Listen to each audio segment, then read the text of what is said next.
ठीक है। तो मुझे आपको वर्कशीट्स भेजनी है, मैं भेज दूंगी। ये वाला कर दिया हमने, ये भी करवा दिया था। बोर्ड के ऑलमोस्ट सभी क्वेश्चंस मैंने करवा दिए। ठीक, ये मैं आपको वर्कशीट भेज दूंगी। अब मुझे बताओ, हाँ सिलेबस क्या है? सिलेबस क्या है बच्चे? या तो आपस में बात कर लो या खुद बात कर लो। मैं आपसे क्या पूछ रही हूँ, दो बार ही पूछा मैंने, क्या है? मैथ्स के पेपर में ही हाँ तो सिलेबस क्या है? 5 चैप्टर्स है, पॉलिनोमियल्स है, रियल नंबर्स है, सर्कल्स है, स्टैट्स और प्रोबेबिलिटी। देख, सारे के सारे तो नहीं करवा पाऊंगी, थोड़ा बहुत स्कूल से पढ़कर आपने मुझे सिर्फ बताना है तो मैं आपको करवाऊंगी। देख, स्टैट्स खुद से होगा, थोड़ा बहुत एक्स्ट्रा पढ़ना होगा, फॉर्मूलाज मैं करवा दूंगी, पॉलिनोमियल्स नंबर सिस्टम हो गया, प्रोबेबिलिटी भी जल्दी हो जाएगा। और क्या है? सर्कल्स और सर्कल्स, अब कहाँ सर्कल्स है? सर्कल्स तो समझ आ रहा है आपको। तो ये मैं यूट्यूब से ज्योमेट्री तो हमारे मेरी, मैं लास्ट ईयर वाली क्लासेस भेज दूंगी तुम्हें, वहां से भी देख सकते हो। ज्योमेट्री तो हमें वैसे बुक में से ही डाल रखा है। नोट्स दे दूंगी मैं साथ में। तो देखो, तुम्हें ये पॉलिनोमियल दिया है, लास्ट ईयर बोर्ड में आया हुआ क्वेश्चन है, ठीक है? अब खुद खुद से तुमने बताना है कि ये इजी है, डिफिकल्ट है। आपको दिख रहा है क्वेश्चन? तो इसमें एक आर्च दी हुई है, the question says railway arch, ठीक है? तो क्वेश्चन पता क्यों मुश्किल था? क्योंकि हम लोग क्या सोचते हैं कि ये जो चीजें दी हुई है ना, हमें थोड़ी बहुत कुछ समझ नहीं आ रहा क्या दिया हुआ है। Arch of a railway bridge built on Chenab river bed is shown in the above diagram. Parabolic arch है, connecting two hills P and Q. If the parabolic curve is represented by the polynomial, तो उसने ना आपको polynomial भी बता दिया कि जो ये आर्च है इसका पॉलिनोमियल है -0.0025 एक्स स्क्वायर -0.025 एक्स +136। कहते हैं यार चाहिए है इसका, ठीक है?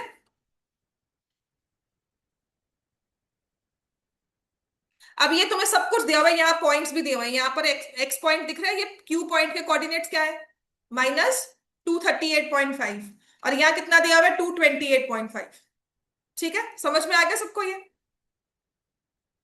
क्लैरिटी हो गई? आपको यहाँ पर क्यू भी दिया हुआ है, यहाँ पर पी भी दिया हुआ है, राइट? अब वो क्या क्या रहा है? वो कह रहा है what are the coordinates of point A. ये पॉइंट ए है, इसके कोऑर्डिनेट्स बताओ कितने हैं?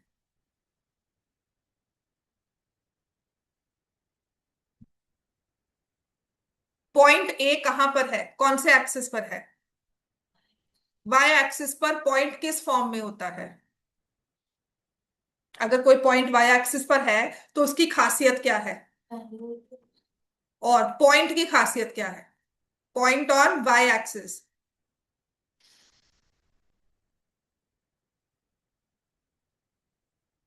पॉइंट ऑन वाई एक्सिस, उसका एक्स क्या होगा?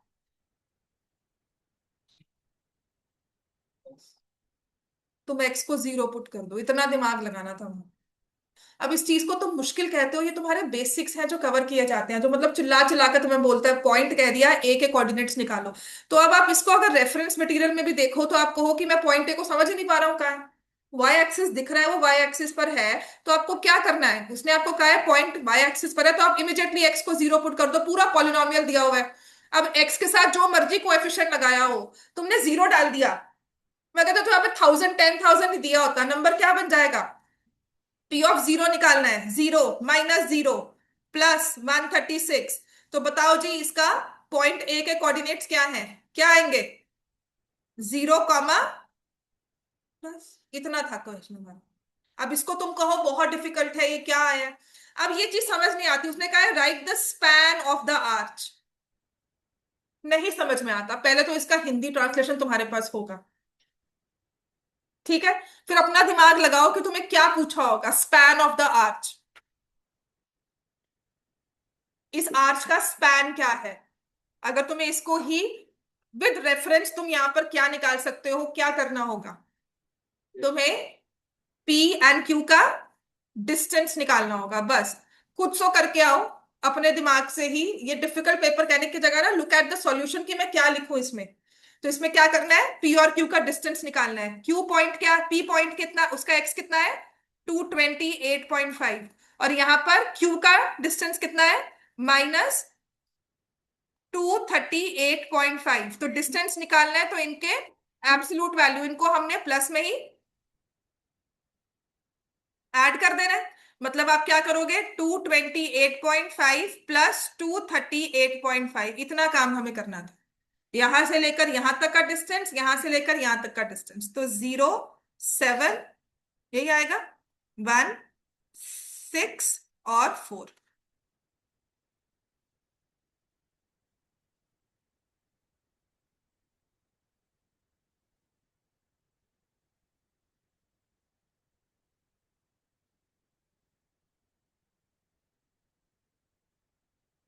समझ में आ गया? Span of the arches when you have to find distance between the two. पूरे आर्च को कितना चौड़ा रखा हुआ है। अब नेक्स्ट क्वेश्चन देखो, टाइम पे आया करो, मैंने अगली क्लास से आने एंटर नहीं करने देना है। Write the zeros of the polynomial, इस पॉलिनोमियल के जीरोस क्या है?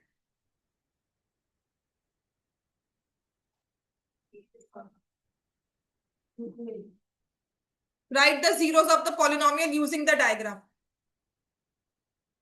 and verify the relationship between zeros and sum of zeros and polynomials coefficients obviously।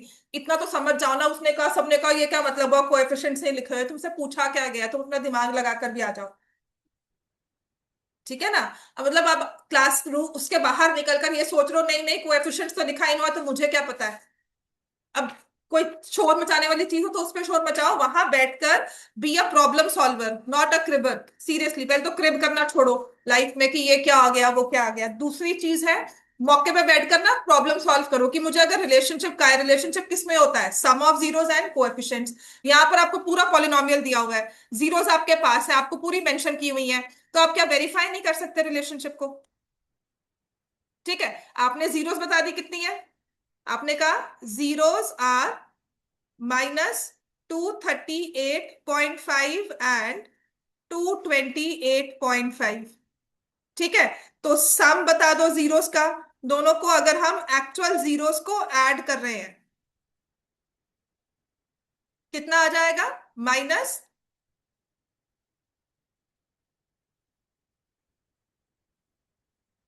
Minus कैसे बेटा, दोनों जीरोस को एक्चुअल को ऐड करना है, यहां पर हम डिस्टेंस नहीं निकाल रहे हैं।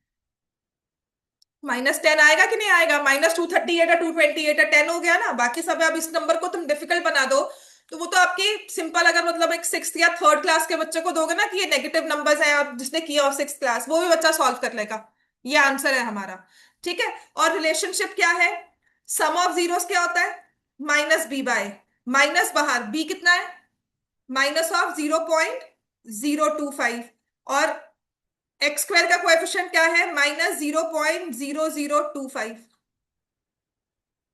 तीन नेगेटिव्स हो गए तो माइनस तो रहेगा ही, ये भी माइनस है, ये भी माइनस है, ये भी माइनस है, तीन नेगेटिव्स आ गए तो माइनस रहेगा ही। इसको कैंसिल करो, एक जीरो का ही फर्क है, -10 आ गया, बस वेरीफाई कर दिया। अब बताओ इसमें क्या मुश्किल है? सिर्फ देखकर किसी चीज से डरना नहीं है, ट्राई टू फिगर आउट कि उस क्वेश्चन में दिया क्या है। ठीक है, और कोई नेगेटिव मार्क्स नहीं है कुछ भी लिखने के। अब नेक्स्ट इसका ही अगर हम थर्ड पार्ट भी देखते हैं, चलो हमें नहीं समझ में आ रहा, मुझे नहीं आया कि इसमें कोएफिशिएंट्स करना था, मैं नहीं कुछ समझ पा रही हूँ, ठीक है, तो नेक्स्ट इसमें और क्या दे दिया, find the value of P of X at X equal to 100। नहीं लिख सकते हम, and X equal to -100, are they same, वही बताना। ठीक है, find the value of P of X. Late क्यों आते हो, मैं नेक्स्ट क्लास से अंदर नहीं आने दूंगी। Rio come here, Rio.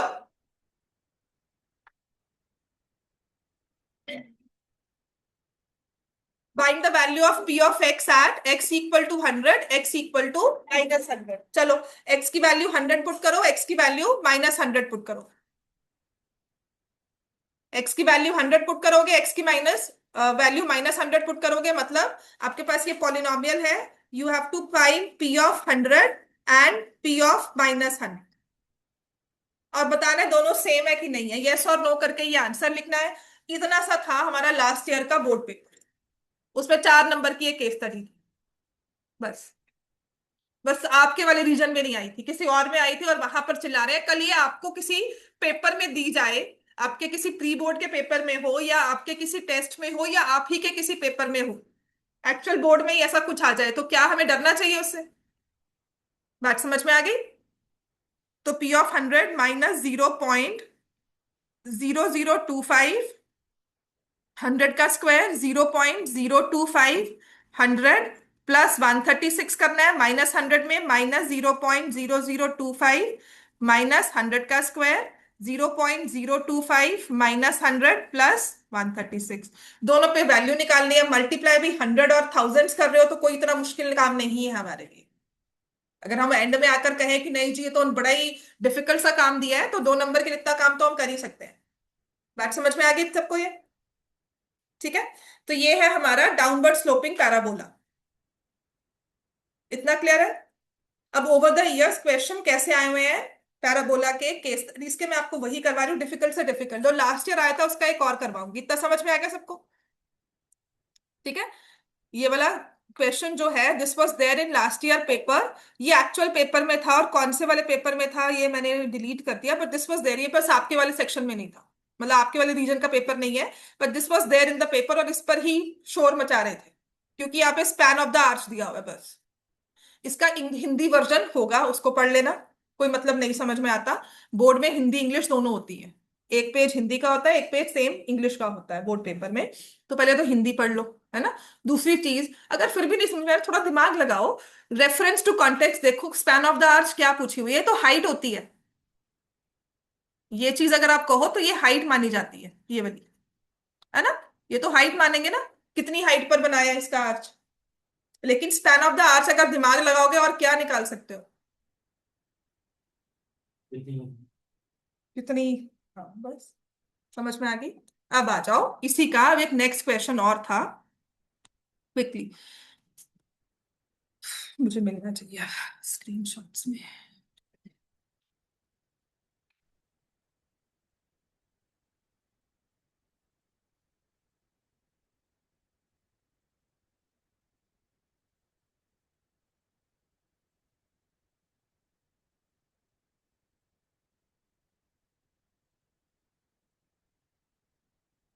Now again this question,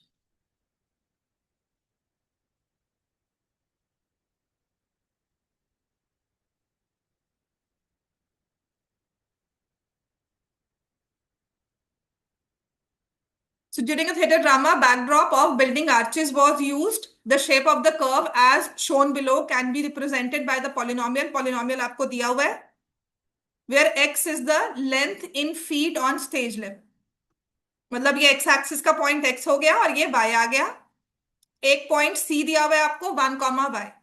ठीक है। सो इसमें लिखा है find the height of the arch, find height of arch. ठीक है। पॉलिनोमियल जो है दिया हुआ है -x² प्लस 2x प्लस 8।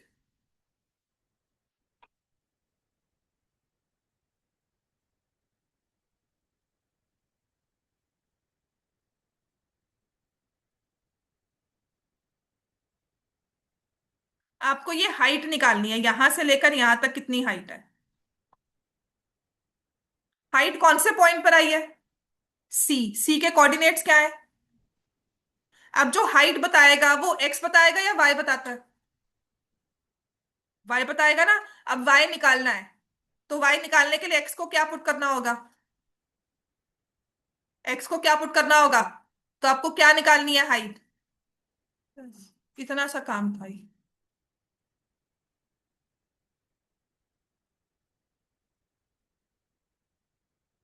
ठीक है। तो 9 फीट लिख दो आपको, क्योंकि स्केल भी मेंशन नहीं है, तो 9 फीट है, तो आप इसकी लेंथ इन फीट जो है या हाइट है जो भी है उसको फीट में लिख सकते हो, या यूनिट्स पे लिख कर आ सकते हो। ठीक है। ये तो हो गया ना। अब को ये पूछे find the zeros of this polynomial, polynomial तुम्हारे पास है, इसके जीरोस निकालो। फैक्टराइज कर सकते हो, करो। ये पॉलिनोमियल इसे फैक्टराइज करना है। फैक्टराइज कैसे करते हैं? अगर इस पॉलिनोमियल को विच इज -x² +2x + 8 इसे फैक्टराइज करना है, तो how will we do it?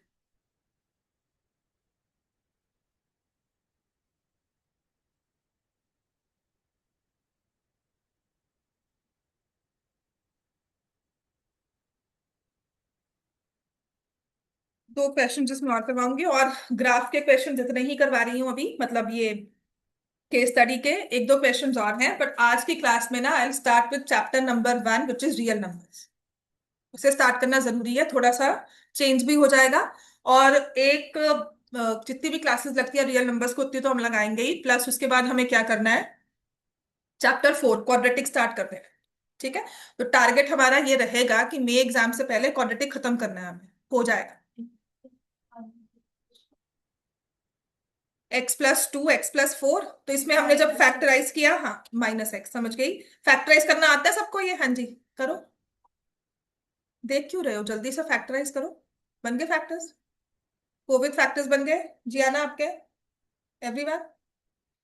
या तो माइनस कॉमन लो, या फिर हमें सम चाहिए -8, सॉरी प्रोडक्ट चाहिए -8, सम चाहिए +2, तो हम लिखेंगे -x² +4x -2x +8, यही होता है। और यहां से -x कॉमन लिया, x -4, और यहां से -2 कॉमन लिया, x +4 हो गया। नहीं, x -4, -2 लिया है मैंने कॉमन, तो मेरे पास आ गया -(-x -2) या फिर x -4, या फिर आप 4 - x भी कर सकते हो और x + 2 भी कर सकते हो। अगर आपके फैक्टर्स इस तरह से भी आ रहे हैं, दोनों ही ठीक है। x + 2 -x + 4, किसी के अगर ये भी आए हैं तो वो भी ठीक है बिल्कुल। ये आया था? हाँ, ये भी बिल्कुल ठीक है। समझ में आ गई बात ये? तो जीरोस क्या होंगी? जीरोस के लिए आपको क्या करना है, दोनों टर्म्स को इक्वल टू जीरो पुट करना होता है। जीरोस के लिए आपने -x -2 को जीरो पुट किया, जिससे x की वैल्यू आ जाएगी -2, या x -4 को जीरो पुट किया, जिससे x की वैल्यू आ जाएगी 4। दोनों में से एक x की वैल्यू निकालनी, दोनों की निकालनी होती है। ये क्वाड्रेटिक में समझ में आएगा, दो जीरोस होती है। ठीक है, तो या तो ये होगा या वो। जीरोस होती है कि दो नंबर जहां पे पॉलिनोमियल जीरो हो गया, या तो -2 पे होगा, हर जगह -2 डालोगे, या हर जगह 4 डालो। बात समझ में आ गई? दो इकट्ठी नहीं है, एक्स एंड नहीं कहा, और कहा है, या -2 या 4। तो अब वो कह रहा है कि फाइंड द जीरो, जीरोस निकाल ली। अब उसने कहा which points on the graph represent the zero, इस ग्राफ पर आपके साथ इतने सारे XYZ मार्क किए हुए हैं, कौन से पॉइंट जीरो रिफ्लेक्ट करते हैं? जीरोस बता रहे हैं, क्या लिखोगे? पॉइंट कौन सा है? ये C है, B, A, X, कौन सा O, कौन से वाले पॉइंट है? कौन से पॉइंट्स है? B and A। बस इतना सा और कर लेना, स्मार्ट वर्क, थोड़ा सा अच्छा वर्क। B के कोऑर्डिनेट्स मार्क कर लेना। B कोऑर्डिनेट्स क्या होंगे? कौन सी नेगेटिव वैल्यू थी? 4 था कि -2 था? -2 था, तो B क्या हो गया? -2 0, और A क्या हो गया? 4,0। बस इतना सा काम अगर हम जीरोस को लिख भी आएंगे, तो वो एक रिफाइंड वे हो जाता है। हम बहुत अपने पेपर को सिक्योर कराए कि आधा नंबर भी कटेगा नहीं, क्योंकि बी नेगेटिव साइड पर है और ए जो है वो पॉजिटिव साइड पर है। ठीक है, और देखो ग्राफिकली भी -2 तो पास हो गया, 4 है तो थोड़ा दूर हो गया। -2 थोड़ा पास हो गया, 4 थोड़ा दूर हो गया। ठीक है, find the span of the arch, distance निकालना है। तो -2 और 4 में डिस्टेंस निकालोगे, कितना आएगा? 6 यूनिट्स। यूनिट्स लिख दो, फीट लिख दो, जो भी यहां पर मेंशन किया हुआ है। Write the coordinates of the point of intersection of the above curve with Y axis. तो ये वाला पॉइंट निकालना है, वाई एक्सिस के साथ इंटरसेक्शन अगर हो रही है, तो आपको उस पॉइंट के कोऑर्डिनेट्स बताने हैं। पॉलिनोमियल आपको दिया होगा ये वाला, तो अगर इसका y निकालना है, वो पॉइंट y एक्सिस पे लाई करता है, बिल्कुल x0 पुट कर दो। क्या आएगा x0 पुट करने के बाद? 8 आएगा। तो ये जो पॉइंट है y एक्सिस वाला, इसके कोऑर्डिनेट्स क्या हो जाएंगे? 0, अब मुझे बताओ, अगर ये केस स्टडी आपको दिख रही थी, तो किसी को भी अगर दिखेगी एट स्टूडेंट लेवल भी, अगर आप पूछ रहे हो पेपर में, क्या बहुत मुश्किल आ गया? पहले तो एक क्वेश्चन को पूरा पेपर ना बनाया करो। ठीक है। तो जब भी आपके पास कोई भी क्वेश्चन मुश्किल आता है ना, उसको एक बार छोड़ दो, चाहे वो 5 मार्क्स का हो, क्योंकि वो 5 मार्क्स आपके पूरे 70 मार्क्स ना खराब करने की पूरी वो उसमें ना वो होता टैलेंट होता है उस 5 मार्क्स में, क्योंकि हम उसको इतना हाईलाइट करें, एक नंबर एक नंबर एक नंबर। तो पहली चीज, मैं हर बार बोर्ड पेपर में ये कह के भेजती हूँ कि कुछ ऐसा होगा जो तुम्हें लगेगा पहली बार पढ़ रहे हो, वो 1 नंबर 2 नंबर का ऐसा होगा ही होगा, तुम्हें लगेगा पहली बार पढ़ रहे हो। ठीक है। पहले तो पहली बार नहीं होगा, वो कोई ना कोई कॉन्सेप्ट बेस्ड ही क्वेश्चन होगा, उसमें घबराना नहीं है। For the time being ignore that question. उस 1 नंबर के लिए पूरे 78 या 79 मार्क्स को हमें नहीं बर्बाद करने हैं। बात समझ में आ गई? That is what is required in every paper. एक पेपर में, मैथ्स पेपर में मैंने देखा है, एक्सपीरियंस जितना भी मैं पढ़ा रही हूँ, एक तो क्वेश्चन लगता है कि हाँ ये क्या आ गया। ठीक है। पता होगा पॉलिनोमियल्स है, पर कुछ ऐसा होगा कि नहीं आज तक नहीं पढ़ा हमने, पता है कि वो ट्रिग्नोमेट्री है पर लगेगा कुछ नहीं पढ़ा है, तो फॉर द टाइमिंग उसको छोड़ दो कि हो जाएगा, बेसिक कॉन्सेप्ट लगाएंगे। बात समझ में आ गई? फैक्टराइज करना है, जीरोस निकाल कर आ जाओ। पूरा नहीं करके आ पा रहे हो तो कुछ ना कुछ तो करके आओ। राइट, पहली बात तो नेगेटिव मार्क्स नहीं है, तो कुछ भी लिख कर आओ, एक कांटा ही लगेगा, जीरो ही मिलेगा, माइनस नहीं हो रहे हैं। जैसे स्पैन ऑफ द आर्च ही था, there were students who saying what is span of arch, we don't know, हमें नहीं पता ये क्या होता है वो क्या होता है, ये तो मैथ्स पेपर नहीं है, मैथ्स है इंग्लिश नहीं है। तो अपना थोड़ा सा दिमाग लगाओ कि पेपर को विद कॉन्टेक्स्ट पढ़ना शुरू करो कि इसमें स्पैम हो क्या सकता है। बात समझ में आ गई? एक इसका हिंदी ट्रांसलेशन आपको दिया होता है साथ में, पेपर पूरा हिंदी में, सेम टू सेम, एक पेज हिंदी एक पेज इंग्लिश होता है। बात समझ में आ गई? तो साथ साथ हिंदी में थोड़ा बहुत पढ़ लो कि क्या कुछ नहीं समझ में आ रहा, कोई अगर स्पैन ऑफ द आर्च कोई हिंदी का वर्ड होगा कि उसकी लंबाई कितनी है, तो लंबाई इज ऑलवेज हॉरिजॉन्टल डिस्टेंस। ऊंचाई कितनी है, तो आप वो बता सकते हो। बात समझ में आ गई? क्योंकि मेरे पास तो एक्चुअल बोर्ड पेपर नहीं था ना, तो इस केस में वी हैड द पीडीएफ में इंग्लिश वर्जन दिया हुआ था, अपलोड जो भी किया हुआ था ना वेबसाइट्स पर, वो इंग्लिश ही था। बात समझ में आ गई? तो मुझे नहीं पता उसमें क्या लिखा होगा, बट मेक श्योर अब थोड़ा सा वहां से घबराना नहीं होता है। क्लियर हो गया इतना? तो इसमें ना मैंने ऑलमोस्ट आपको सारा का सारा पॉलिनोमियल्स करवा दिया है। इतना बच्चों बार बार रिवाइज कर लो। प्लस मैंने आपको कल 2-3 क्वेश्चंस लीनियर इक्वेशंस के दिए थे, वो मैं आपको करवा देती हूँ अभी। ठीक है, तो करो भाई, स्टार्ट करते हैं लीनियर इक्वेशंस के वो क्वेश्चंस जो कल नहीं हुए थे।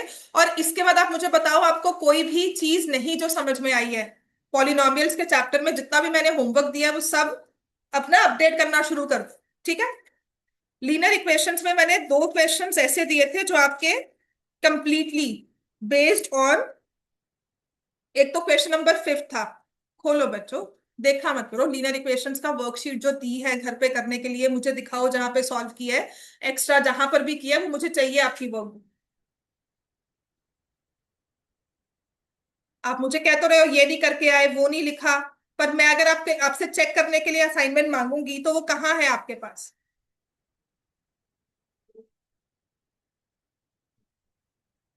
ये एक लीनियर इक्वेशन है।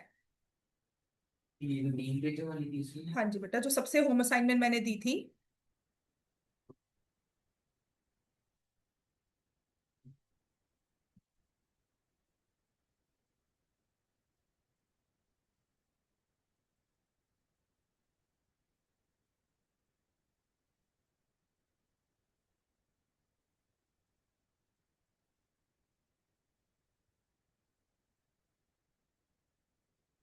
चलो, ये वाला क्वेश्चन था जिसमें लिखा गया है this is a pure competency based question, और सीबीएसई की अपनी वर्कबुक पे से था, तो ये कोई ऐसा नहीं है कि मैं बहुत एक्स्ट्रा करवा रही हूँ या कुछ हाई लेवल करवा रही हूँ।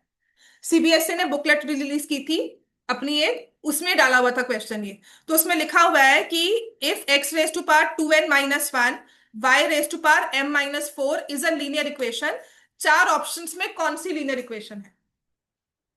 ठीक है। तो सबसे पहली बात कि अगर ये लीनियर इक्वेशन है तो क्या होना चाहिए? क्या एक्स की जो क्या है पावर, दैट शुड बी 1। तो यहाँ पे एक्स की पावर क्या है? 2n-1 किसके इक्वल होना चाहिए? 1। तो इससे n की वैल्यू कितनी आई? क्विकली सॉल्व करो। ऐसे ही y का जो पावर है वो भी 1 होना चाहिए, तो m-4 should be equal to 1। तो m की वैल्यू कितनी आई? 5 आ गई। n की वैल्यू कितनी आ गई? 1। अब चार ऑप्शंस आपके पास थे, x raise to power n, y raise to power m equal to 0, x raise to power 1/2n plus y raise to power m by 5 equal to 0, x raise to power n plus 1 by 2, y raise to power m plus 4 equal to 0, और x की power n bye 5 और y की power m by 5। चारों में से कौन सा option आपको देगा लीनियर इक्वेशन? बी पार्ट देगा। बस यही इक्वेशन था। n की वैल्यू 1 है। हाँ, ये नहीं आएगा। नहीं नहीं, तो वो 2 पर जाएगा, 2 पर जाएगा। 1/2n है, नहीं वो भी नहीं होगा। देखो ना, x की वैल्यू, n की वैल्यू 1, b नहीं होगा ऑब्वियसली, मैंने जो लिखा है उसके हिसाब से तो नहीं। m प्लस 4, n बाय 5 भी नहीं करोगे, ठीक। x raise to power n, y raise to power m नहीं होगा, x की पावर हाफ n, y की पावर m बाय 5 ये भी नहीं होगा।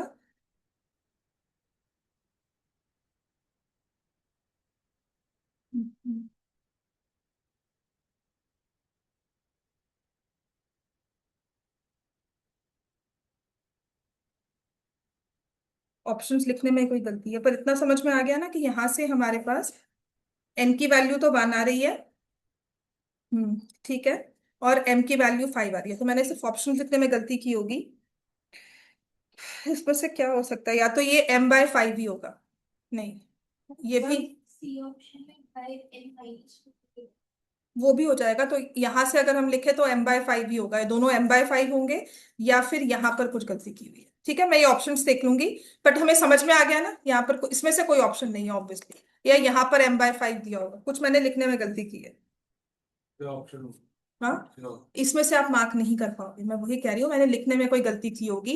या तो अगर मैं लिखूं तो मुझे ये भी 1 चाहिए, तो यहाँ पे n 1 आ गया, या फिर ये m बाय 5 होगा, कुछ ऐसा ऑप्शन होगा। I check and let you know. ठीक है, मैं आज इसको ठीक कर दूंगी। इतना क्लियर हो गया।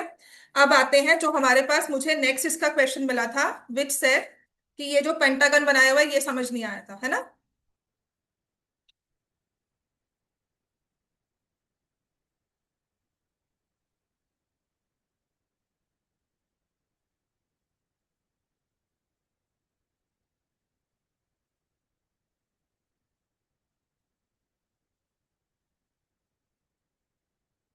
मैंने लिया तो कॉम्पिटेंसी बुक्स बुकलेट से ही है, वहां से तो मिल ही जाएगा मुझे। अभी अभी मैं टाइम वेस्ट करना चाहती नहीं हूँ। ये बना हुआ है।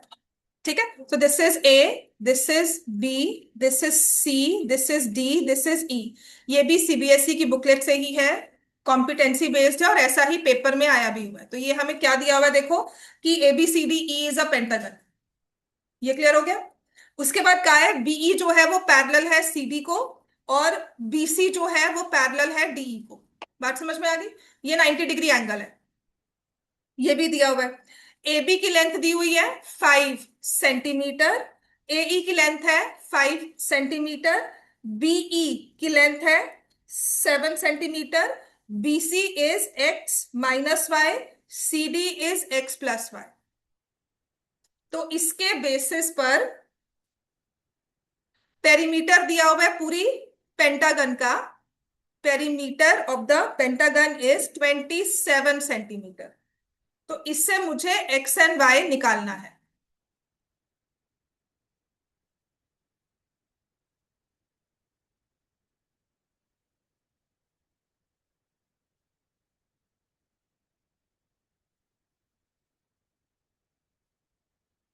पहली चीज तो, पेरीमीटर क्या होता है? किसी भी फिगर का पेरीमीटर निकालना हो तो क्या करना होता है? आउटर वाली बाउंड्री को ऐड कर दो। इसकी आउटर बाउंड्री में क्या क्या दिया हुआ है तुम्हें?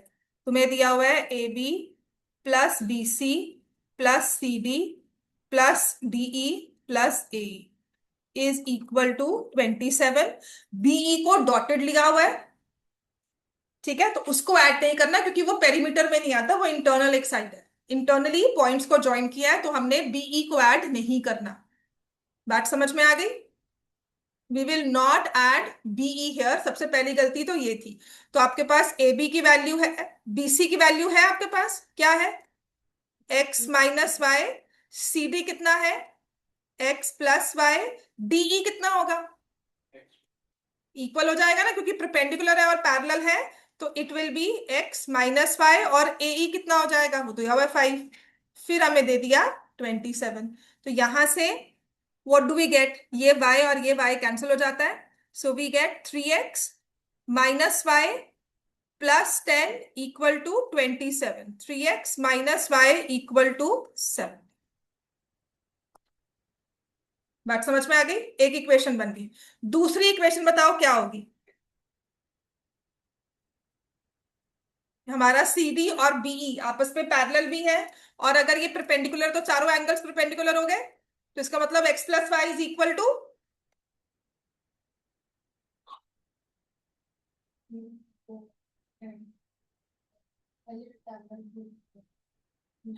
इतना जरूरी नहीं होता, ज्योमेट्री कर रहे हो तो प्रूफ करो, पर अगर आप उसको यूज कर रहे हो ना तो आपको प्रूव नहीं करना होता, आपको डायरेक्टली लिखना होता है। 2 नंबर का है तो उसमें पूरी लिखोगे पेपर छूट जाएगा, इतना नहीं चाहिए होता, बस लिख दो कि this is a rectangle, that's it. तो ऐसे प्रूव नहीं करना है, ठीक है, सिर्फ एक रेफरेंस जरूरी होता है। जैसे ट्रिग्नोमेट्री एप्लीकेशंस में आप प्रूव नहीं करने बैठते हो कि रेक्टेंगल क्यों है, आप लिखते हो बस वो रेक्टेंगल है, दैट्स। ये लास्ट इक्वेशन सी डी कहाँ पर है, एक्स प्लस वाई कहाँ पर है इस पूरी फिगर में, तो हाँ, और सी डी 7 कहाँ पर है, हाँ, तो फिर मैंने इन दोनों को इक्वल कैसे कह दिया। अच्छा, क्या कैसे कहा इक्वल, पर्टिकुलर हो परपेंडिकुलर भी है और सारी पैरेलल भी हैं आपस में, opposite sides are parallel and one angle is 90। ये सही है, पर मैंने x minus 5 is equal to 5 equation. हाँ, X minus 5 is x minus 5 is equal to 5. वो भी कर सकते हैं, ठीक है,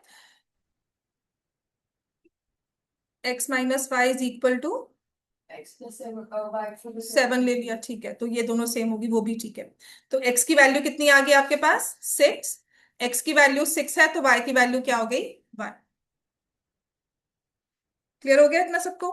इसके अलावा इस क्वेश्चन में, इस पूरी हैंडआउट में किसी को कोई क्वेश्चन था जो नहीं सॉल्व हुआ, 1 टू लेकर 11 तक, ये करके लाओ घर पे जगह। हाँ, सेकंड क्वेश्चन ग्राफिकली, 2 क्वेश्चन है ग्राफिक। उसमें करना क्या था, मतलब अपने ये दिए हुए हैं, एक दिए हुए हैं। देखो पहले एक तुम्हें 2 क्वेश्चंस दिए थे, दोनों के ग्राफ ड्रॉ करने हैं, पहले ए पार्ट फिर बी पार्ट, इतनी इतना ही है, दोनों कर लो, और क्या करना है, बोर्ड के क्वेश्चंस हैं ये साथ में। y equal to X, 3y equal to X, X plus Y equal to 8, एक ग्राफ बनेगा। फिर है 2y minus x, 5y minus x. मुझे कल ना आपकी असाइनमेंट्स यहाँ पे होनी चाहिए सारी की सारी सॉल्व, मुझे चाहे रजिस्टर रख रख कर जाओ पूरे दिन के लिए, मुझे नहीं पता, जब तक मेरे पास रहेगा मुझे चेक करना है आपने क्या काम किया। तो I should get all the assignment, जो क्वेश्चन नहीं किया हुआ उसको लिख लो, जो ये क्वेश्चंस नहीं थे, कुछ ना कुछ लिखा हुआ मुझे आपकी पूरी ये 11 क्वेश्चंस चाहिए यहाँ पर। बात समझ में आ गया सबको ये, ठीक है, कल यहाँ पर होना चाहिए ये सारा, राइट, विद ग्राफ पेपर। बात समझ में आ गया, जितना हमने संडे को बैठकर आपने कहा ना काम किया नहीं किया, जितना भी है मुझे काम चाहिए ये पूरा।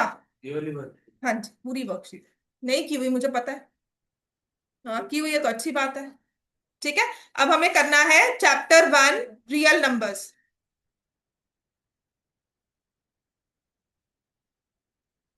ठीक है। So story about real numbers, की रियल नंबर्स होते क्या है और नंबर्स का इवोल्यूएशन कहाँ हुआ।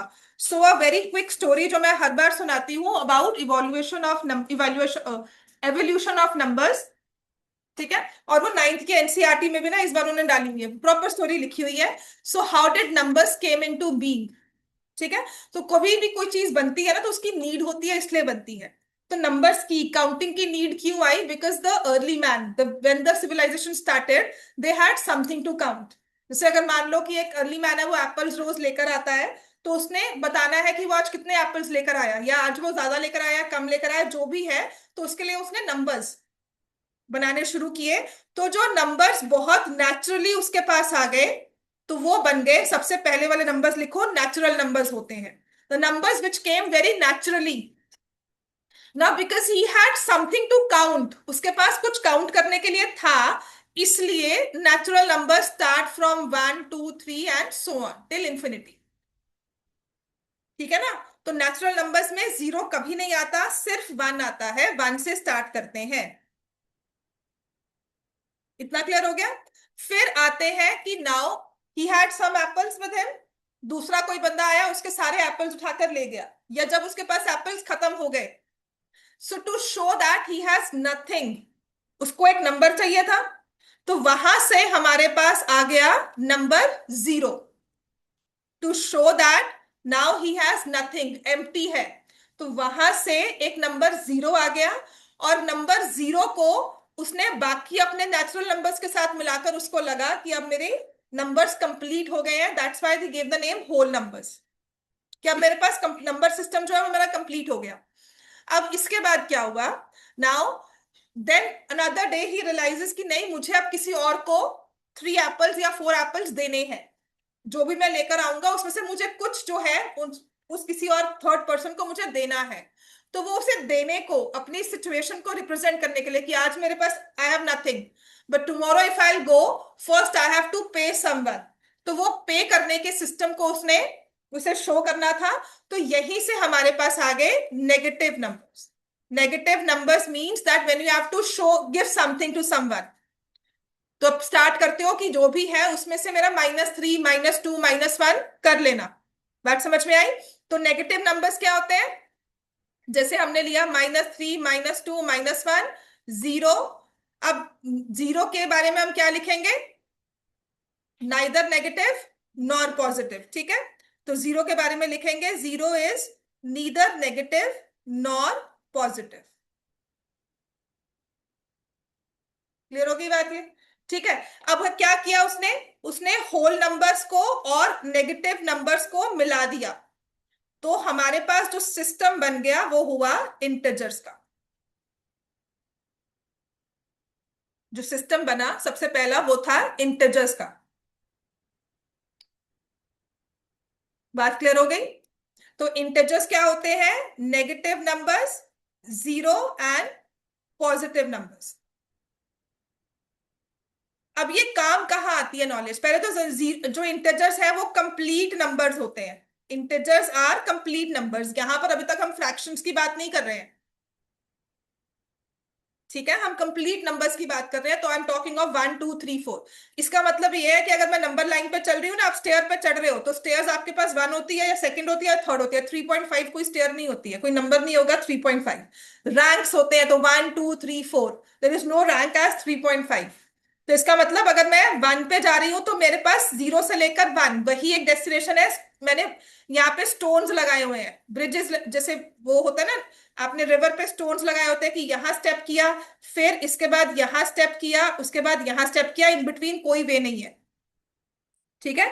तो इंटीजर्स वो स्टेपिंग स्टोन्स होते हैं कि यहां से बस यही जंप करोगे, फिर 1 के बाद नंबर जो आएगा वो 2 ही आएगा, इन बिटवीन कोई नंबर नहीं है। बात समझ में आ गई? आधा कोई नंबर नहीं होगा। समझ में आ गया? इंटीजर्स में there is no no thing as 0.5 और 1.5 और 3/2, ऐसा कोई नंबर इंटीजर्स में एग्जिस्ट नहीं करता। तो कल आपको अगर कहा जाए x is a positive integer, तो x की वैल्यू कहां से स्टार्ट होती है, x की वैल्यू कहां से स्टार्ट होगी, 1 2 3 so on. But if I right x is non negative, तो x की वैल्यू कहां से स्टार्ट करोगे, 0 से, ठीक है। नॉन नेगेटिव में 0 भी आ जाएगा। तो ये कहाँ यूज होते हैं, ये यहां यूज होते हैं। अब मुझे पूछो ना कि मैम ये सब सिखा रहे हो तो क्या होगा, इसका मतलब क्या है, अगर मैं लिखूं x is non negative, that means x can have the value 0 but negative answer नहीं होगा। बट इफ आई से x इज पॉजिटिव, तो सिर्फ प्लस वाली वैल्यू है, माइनस नहीं लेना, 0 भी नहीं लेना। बात समझ में आ गई बात ये सबको? ठीक है। अब इसके बाद क्या हुआ, after a passage of time, इतने नंबर्स के बाद जब हमने आगे आगे बढ़ना शुरू किया, तो someday he had just 1 apple, ठीक है, और a family of 3 had to eat that 1 apple. तो अब उसको उस एक एप्पल को 3 पार्ट्स में डिवाइड करना था, तो इसके लिए उसके पास आ गई नेक्स्ट जो नीड आई, उसको थी फ्रैक्शंस की नीड। तो फ्रैक्शंस में भी आपने 2 तरह की फ्रैक्शंस पढ़ी हैं, एक होती है टर्मिनेटिंग, 9th क्लास में किया था ना, p/q फ्रैक्शंस टर्मिनेटिंग, और एक होती है नॉन टर्मिनेटिंग, ठीक है। टर्मिनेटिंग एंड नॉन रेकरिंग या लिखा जाता है रिपीटिंग, और नॉन टर्मिनेटिंग एंड रिपीटिंग और रेकरिंग। टर्मिनेटिंग में फॉर एग्जाम्पल हमने लिखा 1/2, 1/4, 13/5। जहां पर डिवाइड करने के बाद हमें एग्जैक्ट वैल्यू मिलती है और रिमाइंडर 0 आ जाता है। 13 को 5 से डिवाइड करोगे, 2 से लिखोगे 10, 3 पॉइंट लगाओगे 0, देन विल राइट 6। सो 13/5 की एग्जैक्ट वैल्यू 2.6 है ना। नॉन टर्मिनेटिंग एंड रिपीटिंग हुआ, for example if I right 1/3, 13/6, या फिर मैं लिख दू 19/7। ठीक है। अब सिंपल सा 1/3 है, या मैंने 10 को 3 से डिवाइड किया, तो 3 3 जा 9, फिर आ गया 1, फिर आपने 0 लगाया, फिर से आ गया 3, 9, 1 आ गया। तो ये पैटर्न कब तक चलता रहेगा? हाँ जब तक जीरो नहीं आता तब चलता रहेगा। हाँ, तो 0 आएगा कभी? तुम्हें लगता है 0 आएगा? कभी नहीं आएगा। तो इसे हम बोलते हैं नॉन टर्मिनेटिंग। तो अगर ये नॉन टर्मिनेटिंग है ना, तो ये रिपीटिंग होगा ही होगा। समझ में आ गई बात ये? अगर एक फ्रैक्शन नॉन टर्मिनेटिंग है तो वो रिपीटिंग होगी ही होगी, बहुत जरूरी है। अगर वो टर्मिनेटिंग है तो वो नॉन रिपीटिंग होगी। ठीक है। अब क्या हुआ, फ्रैक्शंस भी आ गई हमारे पास। तो जो सारे नंबर्स पहले बनाए हुए थे, जो कि थे इंटिजर्स प्लस फ्रैक्शंस, और फ्रैक्शन से ही बनते हैं डेसिमल्स, इन सबको हम एक कैटेगरी में डालते हैं जिसे हम बोलते हैं रैशनल नंबर्स। ठीक है। रैशनल नंबर्स क्या होते हैं कि जिस भी नंबर को आप फ्रैक्शन की फॉर्म में शो कर सकते हो ना, रैशनल नंबर्स जिस भी नंबर को हम p/q फॉर्म में शो कर देते हैं, q not equal to 0, p and q are integers, वो होते हैं रैशनल। लिखा करो इस चीज को जल्दी से। Rational numbers p/q form, q is not equal to 0, p and q are integers, ये बहुत जरूरी चीज है। ये होते हैं रैशनल नंबर्स। कि इनके पीछे एग्जिस्ट करने का कोई रैशनल है, कोई लॉजिक है। p/q, ठीक है, दो नंबर्स के डिवीजन से नंबर आता है। क्लियर हो गया इतना? तो ये नंबर्स हमारे बन जाते हैं रैशनल नंबर्स नंबर लाइन में। और अगर हम बात करें कि इंटिजर्स है मैम, वो तो हमने लिखे थे 1 2 3 4। तो इंटिजर्स आर ऑल्सो फ्रैक्शंस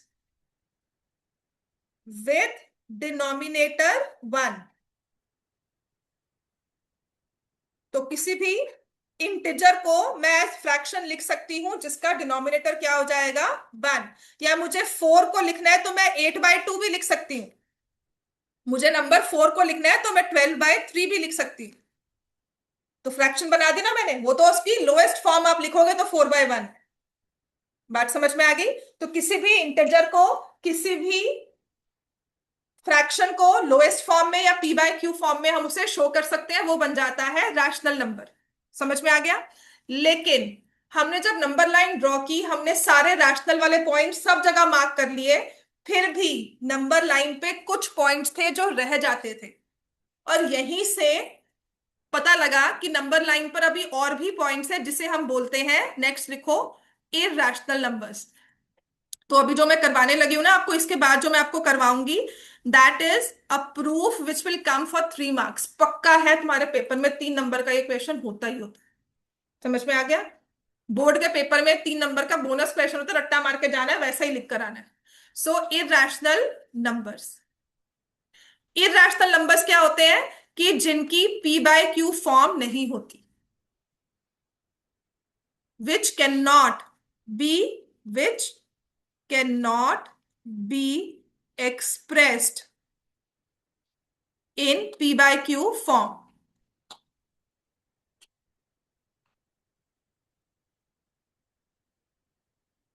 ठीक है। अगर इनका डेसिमल देखोगे ना, कि इनका डेसिमल फॉर्म जो होता है इन नंबर्स का, that is non terminating and non repeating, non terminating and non repeating. ना ही कभी टर्मिनेट करेंगे, ना ही किसी पॉइंट पर आकर कोई पैटर्न रिपीट होगा कि एक symbol block of numbers repeat हो रहा है, साइक्लिक नहीं होता ये कि रिपीट हो रहा है रिपीट हो रहा है, ऐसा नहीं हो रहा है। समझ में आ गई बात सबको ये? ठीक है। तो एग्जाम्पल, सबसे बड़ा एग्जाम्पल है number pi. Pi is an irrational number. या फिर मैं कुछ ऐसा नंबर लिख दूं 1.10, 100। तो पैटर्न आप कह सकते हो कि ठीक है, लेकिन फिक्स नहीं है। इसके बाद ना ये डॉट 3 लगाने बहुत जरूरी है कि शो करना है कि ये चलता जा रहा है। अगर आपने 3 डॉट्स नहीं लगाए ना, ये आपका नंबर इरेशनल नहीं बनता। बात समझ में आ गई? या फिर मैंने कुछ इतना नहीं करना, इसके आगे ये 3 डॉट्स लगाने कि आगे क्या आएगा पता नहीं, कुछ भी आ सकता है। बात समझ में आ गई? या फिर जो नंबर स्क्वायर रूट्स में होते हैं, क्यूब रूट्स में होते हैं, जिसमें रूट को आप नहीं हटा सकते, इनको भी हम बोलते हैं इर्राशनल नंबर्स। समझ में आ गई बात? ये भी क्योंकि ना ही टर्मिनेट करते हैं, ना ही इनकी कोई रेपिटेशन है कि मैंने बता दिया कि बार बार यही आएगा, वैसा भी नहीं है, तो इनकी पी बाय क्यू फॉर्म नहीं होगी। तो अगर मैंने कहा फॉर एग्जाम्पल मैं नंबर लिखती हूँ √3/2, इसको क्या बोलोगे, रैशनल या irrational? P by q form है ये, इरेशनल होगा या रैशनल होगा? इरेशनल। क्यों इरेशनल होगा? क्योंकि रैशनल की कंडीशन क्या लिखी थी, p by q form. Next देखो, पढ़ो क्या लिखा था पी बाय क्यू फॉर्म पीछे। P by q form, p and q are integers. यहाँ पे √3 इंटिजर नहीं है, इसलिए ये चाहे फ्रैक्शन है लेकिन रैशनल नहीं है। बात समझ में आ गई? This is a fraction but this is not rational, क्योंकि इसकी पी बाय क्यू फॉर्म चाहे आ गई but P and q are not integers. समझ में आ गई बात ये? और क्यू तो नॉट इक्वल टू 0 होगा ही। कोई भी, चाहे हमने √3/0 लिख लिया ना, तो ये नंबर एग्जिस्ट ही नहीं, मतलब this is a value which we can not define. There is not a name given to this number, तो इसको हम नहीं लिख सकते। Division by 0 is not possible. ठीक है। तो अब हमें प्रूव करना है, and this is a proof by contradiction. ठीक है, बहुत अच्छी सी बात है ये, इस पे एमसीक्यूज भी आते हैं। This is called proof by contradiction. लिखो, प्रूफ बाय कॉन्ट्राडिक्शन।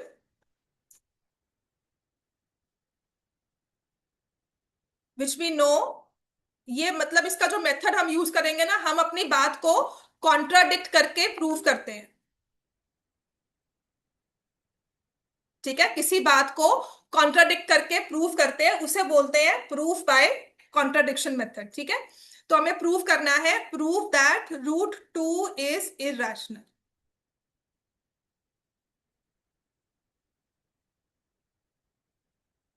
कभी कभी ये बोलना कि वो इरेशनल है, या फिर मैं वो बोल दूं कि वो रैशनल नहीं है, बंद कर दो दरवाजा, ये बोलना कि ये नंबर इरेशनल है, तो मैं प्रूव ये कर रही हूं कि इरेशनल है। ठीक है, इसका मतलब हुआ कि वो रैशनल नहीं है, मतलब दुनिया में दो तरह के नंबर्स होंगे, या वो रैशनल होगा या वो इरेशनल होगा।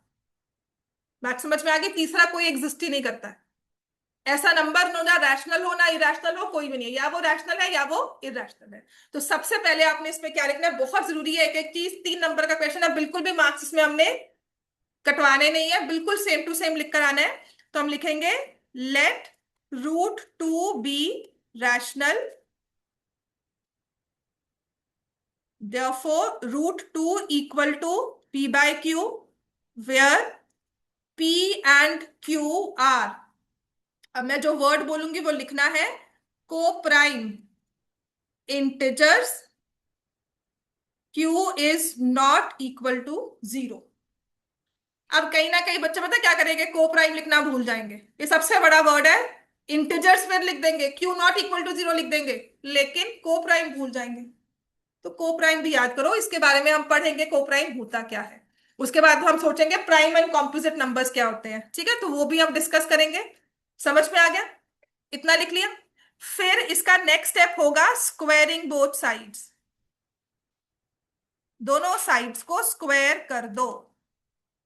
कर सकते हो? √2 को स्क्वायर किया कितना आता है?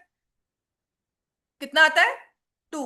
और p बाय क्यू को स्क्वायर किया कितना आता है, इसको स्क्वायर किया क्या आएगा, p square bye Q square. ठीक है, फिर मैं कहती हूँ क्रॉस मल्टीप्लाई कर दो। अब मैंने कहा था ना कि ये फ्रैक्शन होती है, 2/1 लिखा ना, लिखते हैं ना हम कैलकुलेशंस में। अब समझ में आया क्यों लिखते हैं, क्योंकि ये भी फ्रैक्शन है तो इसके नीचे 1 है, तो इसको क्रॉस मल्टीप्लाई किया तो मैं लिखूंगी 2q² equal to p square, लिख सकते हैं।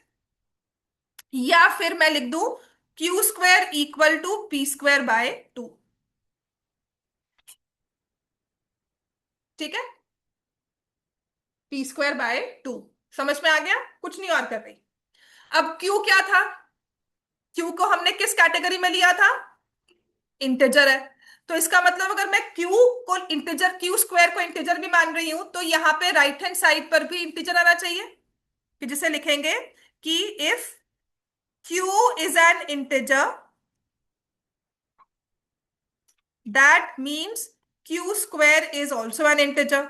अब तुम 2 को स्क्वायर करोगे तो तुम्हें फ्रैक्शन थोड़ी मिलेगी, 2 को स्क्वायर करेंगे तो स्क्वायर में हमें इंटीजर ही मिलेगा, है ना, वो चाहे प्लस में हो चाहे ऑब्वियसली प्लस में होगा, बट इंटीजर ही होगा। ठीक है, तो लिखो if q is an integer, q² is an integer, that means p² by 2 is also an integer. p² by 2 is also an integer.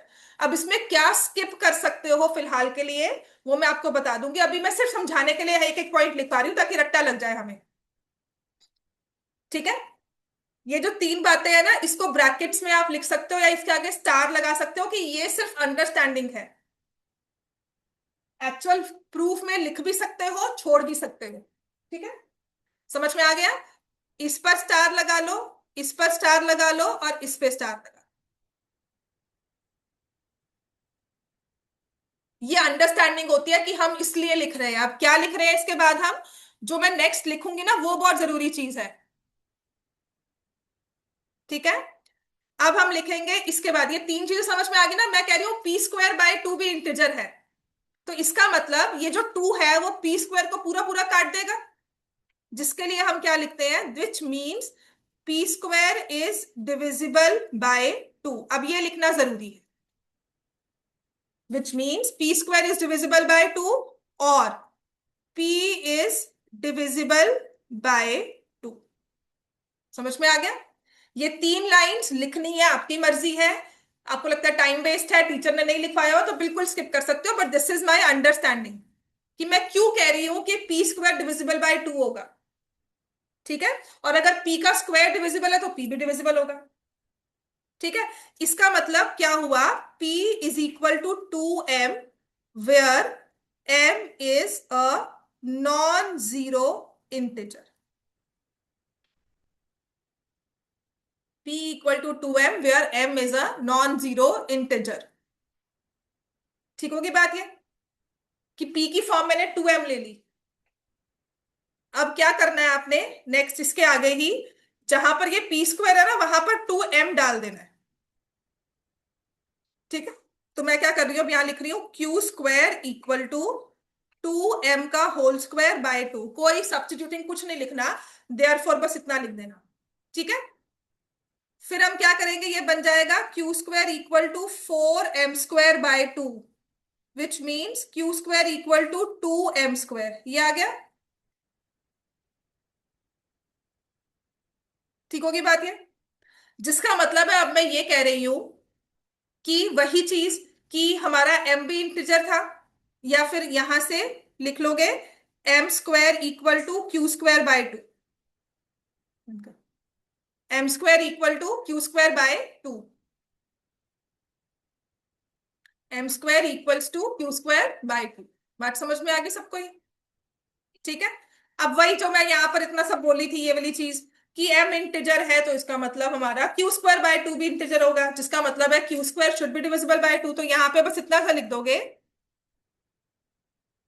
बस इतना सा इसके बाद लिखना, विच means q² is also divisible by 2 और q is also divisible by 2। समझ में आ गया? इसको लिख लो, रट्टा ही मारना है इसको, 4-5 बार लिखोगे अपने आप याद हो जाएगा, समझ लोगे, लिखना आसान हो जाता है, रट्टा मारना है तो जैसे मर्जी, जैसे हिस्ट्री का आंसर है वैसा ही है ये। ठीक है, so Q is also divisible by 2, P भी डिविजिबल बाय 2 है, क्यू भी डिविजिबल बाय 2 है। दोनों चीजें हो गई ना, मैंने कहा पी भी 2 से डिविजिबल है और क्यू भी 2 से डिविजिबल है, right? Therefore which means P and Q are divisible by 2. This, अब मैंने पहली चीज क्या लिखवाई थी? कोप्राइम। कोप्राइम नंबर्स कौन से होते हैं? Which have no common factor। Coprime numbers होते हैं, इनके बारे में बात करेंगे हम। Which have no common factor, for example 2, 3, for example 4 and 9, for example 5 and 12, जिनमें कोई कॉमन फैक्टर नहीं है, कोई एक नंबर दोनों को डिवाइड करता ही नहीं। ठीक है, तो P and Q are divisible by 2, तो हमने लिखा this contradicts the assumption, this contradicts the assumption that P and Q are co-prime।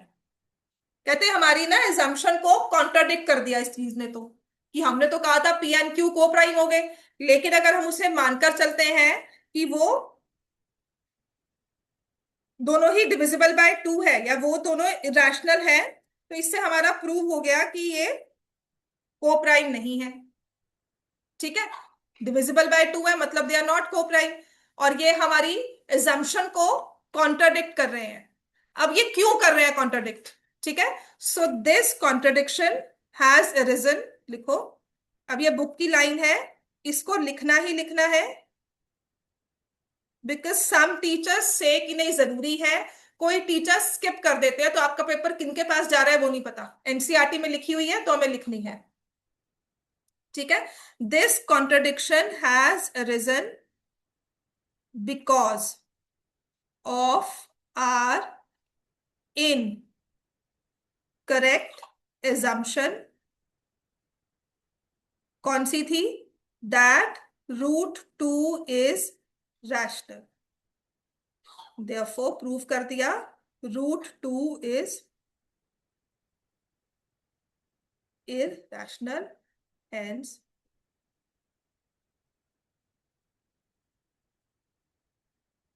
समझ में आ गई बात? अब अगर ये पूरे प्रूफ में इतना सबने लिख लिया, पूरा एक पेज है ना, 3 नंबर में आता है ये। ठीक है, ऐसे कैसे लिखना है, पूरे 3 नंबर मिल जाएंगे। पेपर में आंखें बंद करके ढूंढना, 2 मार्क्स में 3 मार्क्स में क्वेश्चन होता ही है। अब दूसरी चीज, अगर मैं आपको इसकी जगह लिख दूं प्रूव दैट √3 इज इरेशनल, तो क्या करोगे? अब आपको √2 नहीं प्रूव करना, आपको √3 करना है, तो जहां जहां आपने 2 यूज किया है वहां वहां क्या लिख देंगे? 3। मतलब अगर मैं चाहूंगी तो मैं इसको इस तरह से पढ़ूंगी, let me assume that √3 is rational, therefore √3 is p by q, p and q are co-prime integers, q not equal to 0। देख लो एक बार सब यहाँ पर, तो यहाँ पे 3 जब करोगे स्क्वेयरिंग में यहाँ पर क्या आ जाएगा? 9।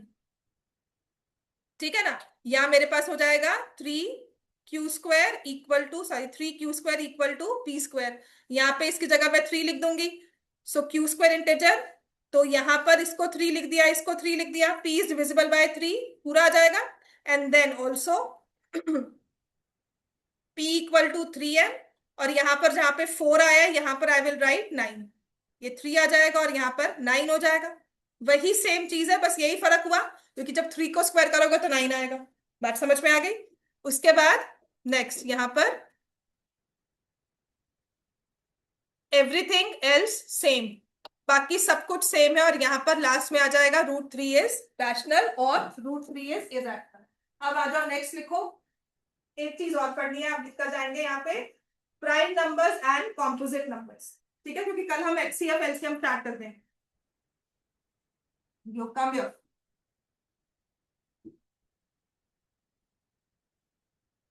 Prime numbers and composite numbers. ठीक है, विल टॉक अबाउट, छोटा सा रेफरेंस पॉइंट देंगे, what are prime numbers, what are composite numbers. लिखो, प्राइम नंबर्स कौन से होते हैं? हाँ, जो किसी के टेबल में नहीं आते, बिल्कुल ठीक है, जो किसी के टेबल में नहीं आते। ठीक है, या फिर इसकी और अच्छी डेफिनेशन क्या है, which has only two factors. अब फैक्टर्स को आप कहोगे क्या होते हैं, which are divisible by one and number itself, which have only two factors, one and number itself. Factors का मतलब क्या हुआ, which are divisible by one and number itself, या तो वन से डिविजिबल होंगे या नंबर इटसेल्फ। तो एग्जाम्पल क्या होगा, नंबर 2, या फिर 3, 5, 7, 11, 13, सो ऑन, है ना, बहुत सारे प्राइम नंबर्स है हमारे पास। और प्राइम नंबर्स की वजह से ही जो आप आजकल पढ़ते हो ना, इंक्रिप्शन जो आपकी होती है, या जो आप पासवर्ड्स रखते हो, तो that are possible only because of prime numbers, क्योंकि इनको डीकोड नहीं कोई कर सकता, इनकी डिविजिबिलिटी नहीं होती है। इसीलिए एंड टू एंड इंक्रिप्शन जो होता है, या पासवर्ड्स भी जो रखे जाते हैं, दैट इज बिकॉज ऑफ पीछे जो बैकडोर में इसका सॉफ्टवेयर चल रहा है वो प्राइम नंबर्स का ही होता है। बात समझ में आ गई? तो प्राइम नंबर्स बहुत ही ज्यादा इंपॉर्टेंट होते हैं टेक्नोलॉजी में। देन हमारे आते हैं कॉम्पोजिट नंबर्स, तो जिसको हम लिखेंगे मोर देन टू फैक्टर्स। जिन नंबर्स के मोर देन टू फैक्टर्स होते हैं उन्हें हम बोलते हैं कॉम्पोजिट नंबर। फॉर एग्जाम्पल हमारे पास आ गया 4, या फिर आ गया 6, या फिर आ गया 8, 9, 10, 12, 14, ऐसे चलते जाएंगे। ठीक है, बहुत सारी रिसर्च हो चुकी है, लेकिन किसी भी नंबर को प्राइम या कॉम्पोजिट बताना, कि मैं आपको कोई भी एक नंबर लिख दूं, मान लो मैंने लिख दिया 2147, आपको बताना है ये प्राइम है या कॉम्पोजिट है। तो इसके लिए ना आज तक फॉर्मूलाज हैं, मेथड्स हैं, लेकिन एक बहुत ही, मेरे को होता है ना कि यूनिक मेथड हो जाए कि जिससे मैं किसी भी प्राइम नंबर को चेक कर लूं, ऐसा आज तक नहीं बना है। ठीक है, प्राइम नंबर्स पे बहुत रिसर्च होती है, लेकिन कोई भी रैंडम नंबर मैं लिखकर आपको पूछूं प्राइम है या कॉम्पोजिट है, तो आपको इसे स्टेप बाय स्टेप ही चेक करना होता है। There is not a way to say कि this will suit every condition. बात समझ में आ गई सबको? दूसरी चीज लिखो, नंबर 1, देखो मैंने इस लिस्ट में 1 को नहीं लिखा कहीं भी, सो नंबर 1 इज, लिखो, neither prime nor composite. Very important, probability में क्वेश्चन आता है, number 1 is neither prime nor composite. तो 1 को ना हम प्राइम्स की लिस्ट में डालते हैं, ना हम कॉम्पोजिट्स की लिस्ट में डालते हैं। नंबर 1 ना ही प्राइम है ना ही कॉम्पोजिट है। ठीक है, एक छोटी सी बात और लिखो, every prime number more than 5, more than 3, every prime number more than 3 can be written in the form of 6n plus 1 और 6n minus 1। कहते हैं आप 5 से लेकर, मतलब स्टार्टिंग फ्रॉम 5, कोई भी प्राइम नंबर ले लो, आप उसे या तो 6 के मल्टीपल में +1 ऐड करके लिख सकते हो, या 6 के मल्टीपल में -1। फॉर एग्जाम्पल जैसे 5 लिखा, तो मैं क्या लिखूंगी, 6 इंटू 1 -1। 7 लिखा, 6 इंटू 1 +1। नंबर 11 भी प्राइम है, 6 इंटू 2 -1। 13 भी है, 6 इंटू 2 +1। लेकिन इंटरेस्टिंग बात क्या है, अब हम कहें कि नहीं ये तो हम कोई भी प्राइम नंबर चेक कर सकते हैं, पर कहते हैं इसका कन्वर्स इज नॉट ट्रू। ठीक है, तो ये लिख लो, converse is not true, that every number that can be written in the form 6n plus 1 or 6n minus 1 is prime। ठीक है, इज नॉट प्राइम, इसका मतलब ये हुआ, कन्वर्स नॉट ट्रू का मतलब हुआ कि कोई भी नंबर जिसको मैंने 6n minus 1 या 6n plus 1 की फॉर्म में लिख दिया वो प्राइम होगा, जरूरी नहीं है। ठीक है, is not prime. For example 49, इतना सा लिख लो, उसके बाद कल करेंगे। और कल प्रूफ के क्वेश्चंस और करने हैं। फॉर एग्जाम्पल हो जाएगा 49 विच इज 6 इंटू 8 प्लस 1। तो 49 प्राइम होता है? नहीं। कौन से टेबल में आता है ये? 7 के टेबल में कहाँ आता है? तो ये क्या है? Perfect square. So this number is a perfect square. बात समझ में आ गई? चलो कल मुझे आपके असाइनमेंट